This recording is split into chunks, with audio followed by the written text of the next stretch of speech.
بسم الله الرحمن الرحيم نحمده ونصلي على رسوله الكريم اما بعد بسم الله الرحمن الرحیم. عزیز طلباء،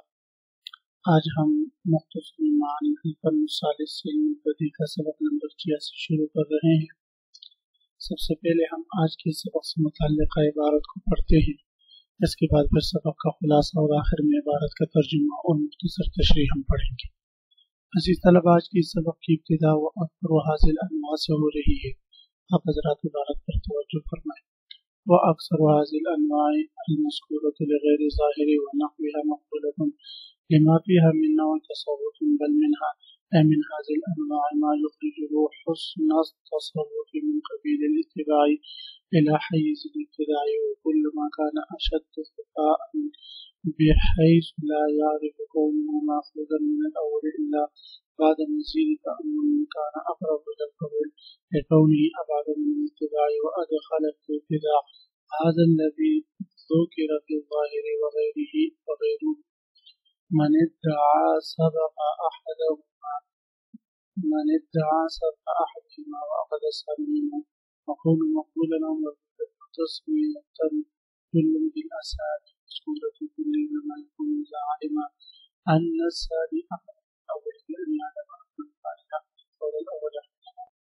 وأكثر هذه الأنواع سے مصنف علیہ الرحمہ یہ بات ذکر فرما رہی کہ طریقہ غیر ظاہر کی مذکورہ انواع میں سے اکثر مقبول ہے. مصنف علیہ الرحمہ فرما رہے ہیں کہ طریقہ غیر ظاہر کی مذکورہ انواع میں سے اکثر مقبول ہے. اسی طرح ان جیسی دیگر انواع بھی مقبول ہے، کیونکہ ان میں سے ہر ایک میں کچھ نہ کچھ تصرف کیا جاتا ہے، بلکہ ان انواع میں سے بعض تو ایسی ہے کہ جن میں ایسا عمدہ تصرف کیا جاتا ہے جو تصرف ان کو غیر کی اتباع کی قبیل سے خارج کر دیتا ہے اور نئی ایجاد میں داخل کر دیتا ہے. تو گویا اس نے کسی کی اتباع نہیں کی بلکہ اپنی طرف سے نیا کلام ایجاد کیا، اور یہ اس کلام کا موجود ہے. بہرحال اس کے لیے ضابطہ یہ ہے کہ غیر سے ماخوذ کلام میں جتنا خفا زیادہ ہوگا، کہ غور و فکر کے بغیر یہ معلوم ہی نہ ہو کہ یہ اول سے ماخوذ ہے،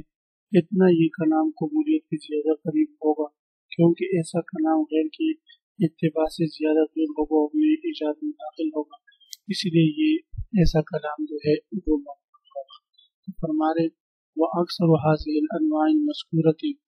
اور ان انواع مذکورہ میں سے جو اکثر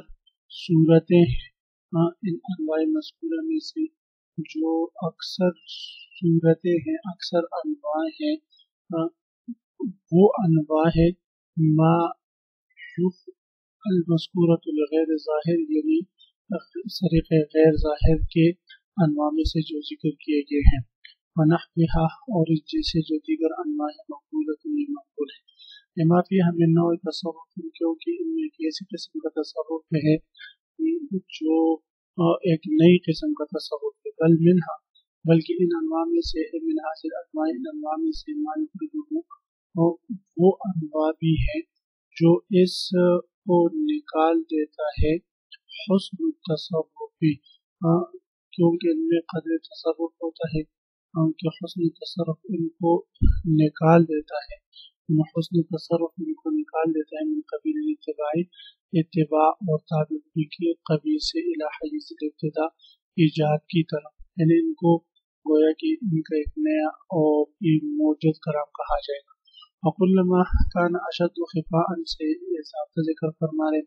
کہ ضابطہ یہ ہے کہ ہر نیا کلام محفوظ کلام اس میں جتنی زیادہ خفا ہوگی بحیث لا یعرف کونہ ماخوذا من الاول، اس طور پر کہ وہ اس کا اول کلام سے ماخوذ ہونا معلوم نہ ہو، الا بعد مزید تأمل، مگر کافی غور و فکر کے بعد، تأمل کے بعد، وکان اقرب الی القبول، تو ایسا کلام قبولیت کے زیادہ قریب ہوگا. کیوں میں لکونی ابعد من الاتباع، کیونکہ وہ اتباع سے بعید ہو جائے گا، دور ہو جائے گا، ادخل الابتداع، اور ایک نئی ایجاد میں داخل ہو جائے گا. هذا الذي ذکر فی الظاہر وغیرہ من ادعاء سبق احدہما، من ادعاء سبق احدہما واخذ الثانی منه وکونہ مقبولا او مردودا وتسمیۃ كل بالأسامي المذكورة كله إنما يكون إذا علم أن الثاني أخذ من الأول. یہاں سے مصنف علیہ الرحمہ یہ بات ذکر فرما رہے ہیں کہ یہ جو ماقبل میں صریح ظاہر و غیر ظاہر کے بارے میں یہ ذکر کیا گیا، یعنی دو شاعروں میں سے ایک کی سبقت کا دعویٰ کرنا اور دوسرے کا اول سے اخذ کا دعویٰ کرنا اور اس کا مقبول یا مردود ہونا، اور پھر ہر ایک کو مذکور کا نام دینا کہ یہ علمام ہے یا جو ہے سلخ ہے یا فلاں ہے، یہ سب اسی وقت ہوگا کہ ساتھی نے اول سے اخذ کیا ہو، جس کی صورت یہ ہے کہ یہ معلوم ہو جائے کہ دوسرا شاعر جس وقت شعر کہہ رہا تھا اس وقت اس سے پہلے شاعر کا قول جانتا، یا دوسرا شاعر خود یہ خبر دے کہ میں نے یہ شعر دوسرے سے لے لیا ہے۔ اگر یہ معلوم نہ ہو کہ ثانی نے اول سے اخذ کیا ہے، مذکورہ باتوں میں سے کسی کا حکم نہیں لگایا جائے گا، یعنی یہ نہیں کہا جائے گا کہ ثانی نے اول سے اخذ کیا ہے اور یہ مقبول ہے یا مردود ہے، کیونکہ یہ جائز ہے کہ لفظ اور معنی دونوں میں یا صرف معنی میں جو دو شاعروں کا اتفاق ہو رہا ہے یہ توارد خواطر کی قبیل سے ہو، یعنی اعلیٰ سبیل الاتفاق ایک کو جو خیال آیا بعینی وہی خیال دوسرے کو بھی آیا اور دوسرے نے اول سے اخذ کرنے کا قصد نہیں کیا ہو، جیسے کہ مروی ہے کہ ابن نیادہ شاعر نے یہ شعر پڑھا، مفید و مطلاف اذا ما اتیتہ تحلل واحتز احتزاز المحند، مفید وہ فائدہ پہنچانے والا ہے، ومطلاف اذا ما اتیتہ اور مال کو طلب کرنے والا ہوتا ہے، خرچ کرنے والا ہوتا ہے، جب میں آتا ہوں اس کے پاس، تحلل واحتز احتزاز المحند، اور تو اس کا چہرہ کھل جاتا ہے اور حرکت کرتا ہے تلوار کی حرکت کی طرح۔ تو ان سے کہا گیا کہاں جا رہے ہو، یہ تو حقیقی نامی شاعر کا شعر ہے۔ ابن میادہ نے کہا معلوم ہوا کہ میں شاعر ہوں تو میرا قول حقیقت کے قول سے موافق ہو گیا، حالانکہ میں نے ان کا قول سنا نہیں، لہذا یہ ضابطہ ہو کہ جب تک یہ معلوم نہ ہو کہ ثانی نے اول سے اخذ کیا ہے اور اس کا کلام لیا ہے تو اس وقت تک یہ نہیں کہا جائے گا کہ اس ثانی نے اس اول کا کلام